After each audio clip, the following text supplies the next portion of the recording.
can XRP's price appreciate by 2030 without the domino theory ever completely coming to fruition? Yeah, I think that, it would see some adoption, but you're not going to get the big exponential move without that happening. There will be some supply and demand shock as the ETFs continue to eat through what's available on the OTC and dark pools. And once that's gone, the volume will have to move to exchanges. But if there's not outsized demand by the exchanges and by markets and by institutions and potentially retail, all at the same time, you're not going to get an exponential move. I think it's going to be that way because I believe that it needs to be a very high price for them to start using it, and for them to be able to push it to that price. Really, supply and demand is the only way that they're going to be able to do that. You could, people have talked about a repricing or a pegging of XRP. It needs to be dynamic and fluid. If it is fixed or stagnant like it would be if it was pegged, it doesn't provide the same bandwidth over the long term. You could escalate volume up to whatever that price was, and then if you needed to continue to add more volume to the network for it to continue to scale and meet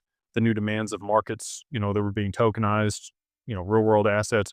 Again, I've told you guys, I believe by the end of 2030, 80% of the global value will be tokenized. That's not that far from now. I mean, really just 4 years away. I believe that really, okay, so 5 years, by the end of 2030, 80% of the globe is tokenized. And that's a lot of value moving on chain. XRP, I believe, will settle all of that back end. And so for it to do that, I mean, you would need the price to continue to escalate with the additional volume, but it really can't even start moving utilizing the utility or continuing to escalate because of the volume on the network until you kickstart it. A good example of this, we're going to do an event with Canary Capital for the mastermind. When talking with them, they really need an ETF to be $100 million to start getting institutional adoption. And the reason for that is no pension fund or other regulated entity can own more than 10% of an ETF. And their smallest check size that they cut is around $10 million.